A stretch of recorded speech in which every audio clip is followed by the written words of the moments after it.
ప్రియులారా,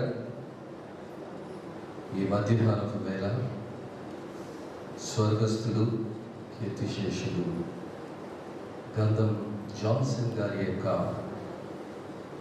భూస్థాపన ఆరాధనలో దేవుని వాక్యాన్ని పంచుకోవడానికి కుటుంబం ప్రేమతో నాకు ఇచ్చిన అవకాశాన్ని బట్టి వందనాలు చెల్లిస్తున్నాను. I am not qualified to speak by age or experience or acquaintance, but it's the love that they have towards me and given me this privilege. మరి నా పక్షంగా, ఎంబీబీఏతల కౌన్సిల్ పక్షంగా, ఎంబీబీఏతల సంఘ పక్షంగా ఈ కుటుంబానికి మరి ఆదరణ మాటలు చెప్పడానికి దేవుడు ఇచ్చిన అవకాశాన్ని బట్టి దేవుని పొందనాలి. బ్రతుకుట క్రీస్తే, చావైతే లాభమే. దేవుని వాక్యం. పరలోకం నా దేశం అంటారు. పోతామంటే ఎంతమంది సిద్ధం? ఎందుకు పోయావయ్యా అని శోకం చేసే వాళ్ళు చాలా మంది కనిపిస్తారు. కారణం ఏంటంటే, పరలోకం ఎంత మహిమ గలదో, పరలోకం ఎంత గంభీరమైందో, పరలోకం ఎంత అద్భుతమైందో కనీసం ఊహించలేము. ప్రియులారా, ఈ జీవితం అంటే అయ్యగారు వెళ్ళిన జీవితాన్ని నిత్య జీవితం అంటారు. ఈ జీవితాన్ని క్షయమైంది అని అంటే అయ్యగారు జీవించబోయే ఆ జీవితాన్ని అక్షయమైందని వాక్యం వివరిస్తుంది. ప్రియులారా, ఈ లోకాన్ని లోకం అంటే ఆ లోకాన్ని పరలోకం అంటారు. ఏ రోజైనా ఆలోచించావా?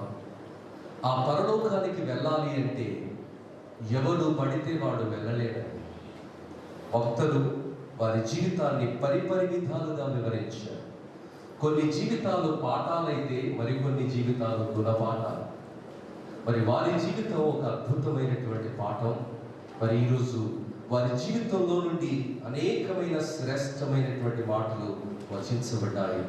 నరుని ఆయుష్ 70 సంవత్సరాలు, అధిక బలం ఉంటే 80 సంవత్సరాలు, అయినా వైభవం, ఆయాసం, దుఃఖమే. ప్రియులారా, మరి వారు టీచర్స్ ఉన్నారు. శామ్యుయల్ థియేటర్ అంకుల్, ఆంటీ అందరు ఉన్నారు, చాలా మంది teachers. I'm also a qualified teacher. ఒక టీచర్లో 100 మార్క్స్కు మ్యాథ్స్లో 100/100 వస్తే ఇంకేం అడుగుతారండి? ఇంకేం అడగడానికి లేదు. దేవుని వాక్యం డిక్లేర్స్ మనిషి జీవితం 80 సంవత్సరాలు. అయ్యగారు ఎన్ని సంవత్సరాలు బ్రతికారు?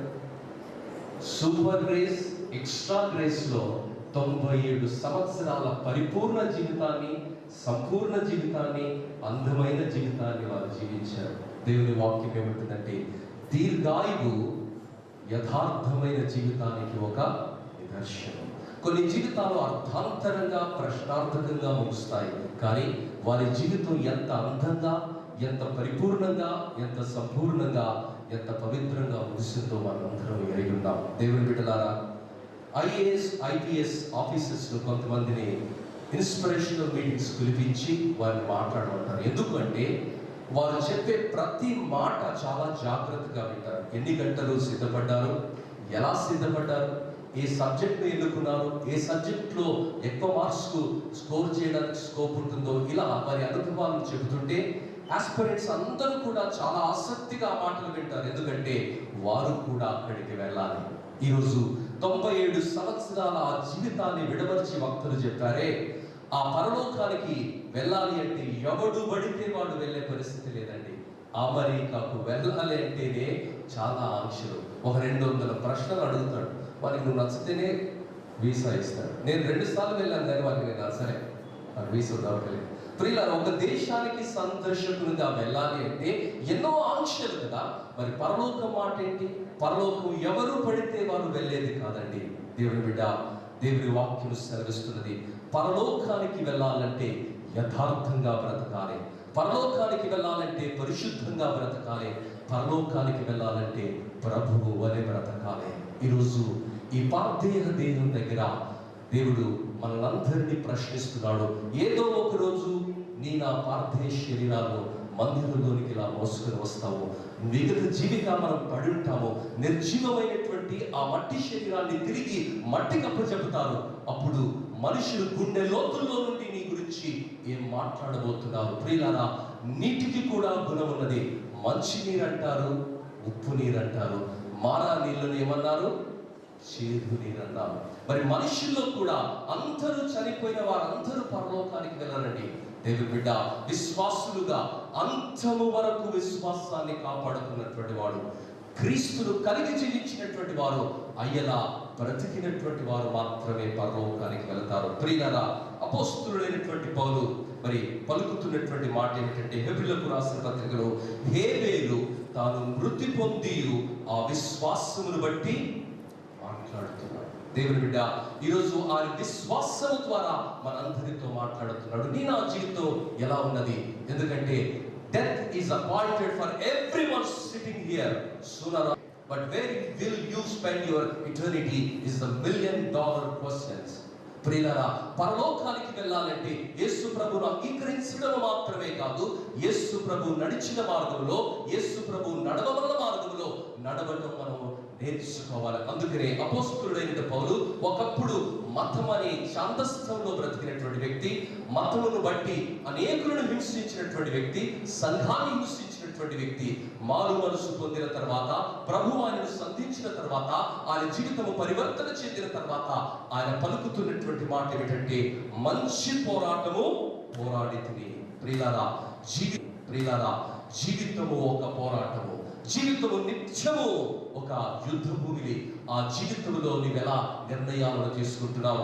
చాలా మంది జీవితంలో డబ్బు కొరకు, అధికారుల కొరకు, పదవుల కొరకు, తునప్రాయమైన తుచ్చమైన వాటి కొరకు రాజీ పడిపోతున్నారు.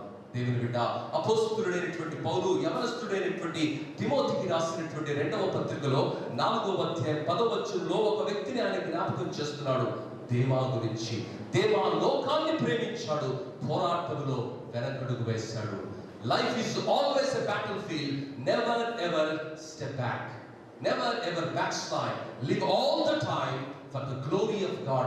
దేవుని మహిమ కొరకు దేవునిలా మనం బ్రతకడం నేర్చుకోవాలి. అయ్యాలా బ్రతికాడని భక్తులందరూ కూడా ముక్త కంఠంతో సాక్ష్యం ఇచ్చారు. దేవుని బిడ్డ, దేవుడి స్తుతిమెత్తగా నిన్ను నన్ను అడుగుతున్న ప్రశ్న, నీ సాక్ష్యం ఎలా ఉన్నది? అపోస్తలుడైనటువంటి పౌలు 1 తిమోతిలకు రాసిన పత్రిక 6వ అధ్యాయం 10వ వచనంలో, కొంతమంది డబ్బును ప్రేమించి తమ్మును తాము పొడుచుకొని చనిపోయారు. ఈరోజు డబ్బుకు నోరు లేదు, డబ్బుకు భాష లేదు, డబ్బుకు ప్రాంతం లేదు, డబ్బుకు కులం లేదు. ప్రపంచాన్ని అది శాసిస్తుంది. అది నీ జీవితాన్ని కూడా శాసిస్తుందా? నీ కుటుంబాన్ని కూడా శాసిస్తుందా?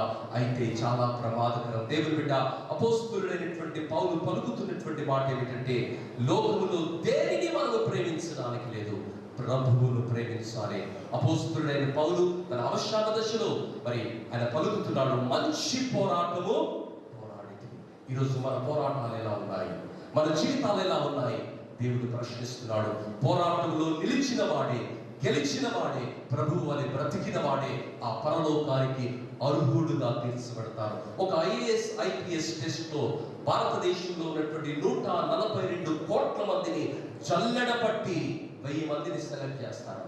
ఆ ప్రాసెస్ చాలా చాలా స్ట్రేనియస్. భారతదేశంలో ఉన్నటువంటి అత్యంత మేధా సంపత్తి కలిగిన వారిని అత్యున్నతమైనటువంటి పదవుల కొరకు వారు ఏర్పరచుకుంటే, పరలోకానికి ఎవడు పడితే వాడు వెళతాడా? అత్సవంకుల్లా బ్రతకాలి, నీతిగా బ్రతకాలి, పరిశుద్ధంగా బ్రతకాలి, నమ్మకంగా బ్రతకాలి, క్రీస్తు వలె బ్రతకాలి, అత్సం క్రీస్తు వలె బ్రతకాలి. అపోస్తలుడైన పౌలు 1 కొరింథీయులకు రాసిన పత్రిక 11వ అధ్యాయం 1వ వచనంలో అంటాడు, నేను క్రీస్తును పోలి బ్రతికినట్లుగా మీరు నన్ను పోలి అవుతుంది. యేసు వలె బ్రతకడానికి జాన్సన్ అయ్య గారు అలా బ్రతికాడు. అలాంటి సాక్ష్యాన్ని పొందాడు. దేవుడు నిన్ను నన్ను శుద్ధివంతంగా ప్రోత్సహిస్తున్నాడు. 2వ ప్రశ్న మాట, నా పరుగును కడముట్టించు. ప్రియులారా, అనేకులు వారి యొక్క పరుగును కడముట్టించలేకపోతున్నారు. యూదా తన పరుగును కడముట్టించలేకపోయాడు. దేవుని బిడ్డ, దేవునితోనే ఉన్నాడు, కానీ తన పరుగు అర్థాంతరంగా, అభ్యంతరకరంగా, చాలా దీనంగా. విశ్వాస పోరాటములో నిలబడటం నేర్చుకోవాలి, గెలవటం నేర్చుకోవాలి. మన పరుగును లక్ష్యం వరకు చాలా ఖచ్చితంగా పరిగెత్తడం నేర్చుకోవాలి. అపోస్తలుడైన పౌలు యవనస్తులకి మాట్లాడుతున్న మాట, యవనస్తుడా, లోకంలో ఆ ముందు అధ్యాయంలో, అదే అధ్యాయంలో మొదటి 6 వచనాలు 4వ వచనంలో అధ్యాయంలో మనం గమనిస్తే, యవనస్తులకి చాలా విషయాలు అపోస్తలుడైన పౌలు మాట్లాడుతూ, ఈ లోకంలో చాలా విషయాలు నిన్ను ఆకర్షిస్తుంటాయి, ఉంటాయి. ఈ లోకంలో చాలా విషయాలు నిన్ను మరి తప్పు త్రోవలో నడిపించే ప్రమాదం ఉన్నది. అలాంటి పరిస్థితిలో నీవు ఎలా బ్రతకాలో అన్నది నా జీవితాన్ని మాదిరిగా తీసుకోమని అపోస్తలుడైన పౌలు అంటున్నాడు. దేవుని బిడ్డ, క్రైస్తవునిగా బ్రతకడం అనేది నిత్యము పోరాటమే. నీతిగా బ్రతకడం అనేది నిత్యము అవమానాలతో కూడి ఉంటుంది. నీతిగా బ్రతకడం అనేది ఎన్నో సందర్భాలలో మరి ఎందుకర్రా అన్నట్టుగా అనిపిస్తుంది. కానీ ఎప్పుడైతే దేవుని కృపను, దేవుని సహాయాన్ని మనం పొందుకుంటామో ఆ దేవుడు మనల్ని ఘనంగా మన జీవితాలను నడిపిస్తాడు. ప్రియులారా, 2000 సంవత్సరాలు గడుస్తున్నా ఎందుకర్రా పౌలు గురించి మనం మాట్లాడుతున్నాము, మోషే గురించి మాట్లాడుతున్నాము. 1000 సంవత్సరాలు గడుస్తున్న యోసేపు గురించి, ఎస్తేరు గురించి, దావీదు గురించి ఎందుకు మాట్లాడుతున్నామంటే వారి జీవితాలు they make the impact in human generation. ప్రియులారా, ఈరోజు నీకు నాకు కూడా ఒకే ఒక్క జీవితాన్ని దేవుడు ఇచ్చాడు. ఆ జీవితాన్ని దేని కొరకు నువ్వు హెచ్చిస్తున్నావు? ఆ జీవితాన్ని దేని కొరకు నువ్వు ఖర్చు చేస్తున్నావు? చాలా మంది చాలా వాటి కొరకు ఖర్చు చేస్తున్నారు. కానీ జాన్సన్ అయ్య 97 సంవత్సరాల సుదీర్ఘమైన ప్రయాణములో ప్రభువు కొరకు బ్రతికాడు. ప్రభువు వలె బ్రతికాడు, ప్రేమిస్తూ బ్రతికాడు, క్షమిస్తూ బ్రతికాడు, దీనంగా బ్రతికాడు, ధన్యుడిగా బ్రతికాడని వక్తలు మరి అద్భుతమైనటువంటి వారి సాక్ష్యాన్ని విడమరచి చెప్పారు. నీ మాట ఏమిటి? అపోస్తలుడైన పౌలు పలుకుతున్నటువంటి మాట, విశ్వాసమును నేను కాపాడుకున్నాను. ప్రియులారా, పోరాటంలో నిలిచాడు, గెలిచాడు, పరుగును కడగొట్టించాడు, విశ్వాసాన్ని కాపాడుకున్నాడు. దేవుని బిడ్డ, ఈరోజు నీ విశ్వాసం మాట ఏంటి? విశ్వాసి పదే అదొక ఊత పదం అయిపోయింది. ఆ విశ్వాసాన్ని కాపాడుకుంటున్నావా? చాలా మంది విశ్వాసాన్ని కోల్పోయారండి. యూదా విశ్వాసాన్ని కోల్పోయాడు, ఆహారు విశ్వాసాన్ని కోల్పోయాడు, దేవా విశ్వాసాన్ని కోల్పోయాడు. అంతము వరకు సహించిన వారికి జీవ కిరీటం వస్తుంది. మరి పరలోకానికి అధిపతి అయినటువంటి ప్రభువు మత్తయి సువార్త 24వ అధ్యాయంలో ఆయన పలుకుతున్న మాట 13వ వచనంలో, అంతము వరకు సహించిన వాడే జీవ కిరీటాన్ని పొందుతాడు. ప్రియులారా, మరి క్రైస్తవ జీవితం ఎలా ఉంది? విశ్వాస జీవితం ఎలా ఉన్నది? పోరాటాలలో నీ విలువలకు నీవు తిలోదకాలిస్తున్నావా? చాలా మంది ఈరోజు క్రైస్తత్వం ఎలా పడిపోయిందంటే, తెలుపును తెలుపు అని పిలిచే ధైర్యం లేదు, నలుపును నలుపు అని పిలిచే ధైర్యం లేదు. ఊసరెల్లి కూడా సిగ్గుపడే విధంగా క్రైస్తవులు విశ్వాసులని చెప్పుకునేవారు బ్రతికే వేళ దేవుడు అంటున్నాడు, ఒక జ్వాలగా నువ్వు బ్రతకాలి, ఒక జ్యోతిగా నువ్వు బ్రతకాలి. బాప్తిస్మమిచ్చి యోహాను గురించి యేసు పలికినటువంటి మాట, అదేవిధంగా దేవదూత పలికినటువంటి మాట ఏమిటంటే, అతడు పుట్టినందుకు అనేకులు సంతోషిస్తారు. అయ్యను బట్టి అనేకులు సంతోషించారు. యేసు ప్రభు అతని గురించి ఇచ్చినటువంటి సాక్ష్యం ఏమిటంటే, అతడు మండుచు ప్రకాశించుచున్న దీపమైనాడు. మంట ఉంది కాబట్టి ఆయన జీవితంలో ఆకర్షణ ఉండింది, అనేకులకు ఆశీర్వాదం. మంట కోల్పోతే ఏమొస్తుందమ్మా? పొట్టు. ఈ మధ్య కట్టెల పొయ్యి లేదు కదా, కట్టెల పొయ్యి వాడిన వాళ్ళకి అర్థమవుతుంది మాట, పొట్టు పొయ్యి వాడిన వాళ్ళకి అర్థమవుతుంది. మా దేవుడి కొట్టలో పొట్టు పొయ్యి, కట్టెల పొయ్యి అవుతారంటే సౌసిగాండి. ఇప్పుడు మా దగ్గర కూడా సిలిండర్లు వచ్చాయి, గ్యాస్ సిలిండర్లు అయ్యాయి. అఫ్కోర్స్ ప్రియులారా, మంట లేకపోతే ఏముంటుంది? పొగ. చాలా క్రైస్తవ జీవితాలు ఉత్త పొగే, మంట లేదు. మంటతో బ్రతుకుదాం. ఎప్పుడు ముగుస్తుందో జీవితం తెలియదు, కానీ ప్రభువు కొరకు పరిశుద్ధంగా బ్రతుకుదాం, పోరాటాలలో నిలిచి గెలుస్తాం, యేసయ్యలా రోషంగా బ్రతుకుదాం, నీతిగా బ్రతుకుదాం. మరి అయ్యా 97 సంవత్సరాల సుదీర్ఘ ప్రస్థానంలో యేసు వలె బ్రతికాడు, యేసు కొరకు బ్రతికాడు. ఈ మాట ఏంటి? ఈరోజు వారి యాత్రను ముగించి ధన్యమైన స్థలంలోనికి వారు వెళ్ళారు. ఒకరిని మరణ దినము మేలని దేవుని వాక్యం సెలవిస్తుంది, ఒకరిని మరణము ధన్యమని దేవుని వాక్యం సెలవిస్తుంది. ఆ భక్తులను ఆయన ఆహ్వానిస్తున్నాడని దేవుని వాక్యం సెలవిస్తుంది. ఈరోజు మరి వారు దేవుని సన్నిధానంలోనికి, నిత్య విశ్రాంతిలోనికి వెళ్ళారు. దేవుని వాక్యము 1 కొరింథీయులకు రాసిన పత్రిక 4వ అధ్యాయం 13 నుండి చివరి వరకు, కడబూరం మ్రోగిబడినప్పుడు క్రీస్తు యేసునందు మృతులైన మృతులు మొదట లేస్తారు. 7 సంవత్సరాలు ఆ మధ్యాకాశంలో విందుంటుంది. మన జీవితాలకు దేవుడు ఇవ్వబోయే బహుమానాలు దేవునితో పాటు, అంటే యేసు క్రీస్తుతో పాటు 1000 ఏళ్ల పరిపాలనతో ఈ భూమి పైన మనం నిర్వహించబోతున్నాం. ఈ పరిపాలన గురించి చాలా పోరాటాలు చేస్తున్నాం. 1000 ఏళ్ల పరిపాలన, డోంట్ మిస్ ఇట్. ఇదంతా 2 సంవత్సరాలు, 1 సంవత్సరం, 5 సంవత్సరాలు కానీ ఆ 1000 ఏళ్ల పరిపాలనలో యేసయ్యతో ఎంత అద్భుతంగా ఉంటుందో దేవుని వాక్యంలో ఆయన గ్రంథస్థం చేశాడు. ప్రియులారా, వాక్యంలో ఏది కూడా దేవుడు గోప్యంగా ఉంచలే. వాక్యం అంతా విడమర్చి దేవుడు చెప్పాడు. ఎప్పుడు ఆయన పరిస్థితులు ఎలా ఉండబోతున్నాయో వాక్యం అంతా చెప్పిన తర్వాత సబ్జెక్ట్ లో ఫెయిల్ అయితే టీచర్లు ఏమంటారో తెలుసా? హైదరాబాద్లో బేబా ప్రూఫ్ అంటారు. మనము అలా ఉండొద్దు. యేసయ్య మనల్ని బలా నమ్మకమైన మంచి దాసుడా, నీ కొరకు ఏర్పాటు చేయబడిన ఆ నిత్య నివాసంలోనికి రమ్ము అని ఆహ్వానించి ఆ నీతియుక్తమైన జీవితాన్ని అయ్య ఎలా జీవించాడో సుదీర్ఘమైన జీవితాన్ని జీవించే కృప దేవుడు దయచేయగాక. తల ఉంచినట్లయితే ప్రార్థన చేసుకుందామమ్మా. ఈరోజు మారు మనస్సు అనుభవాన్ని నువ్వు కలిగి ఉన్నావా? క్రీస్తును పోలిన జీవితాన్ని నువ్వు కలిగి ఉన్నావా?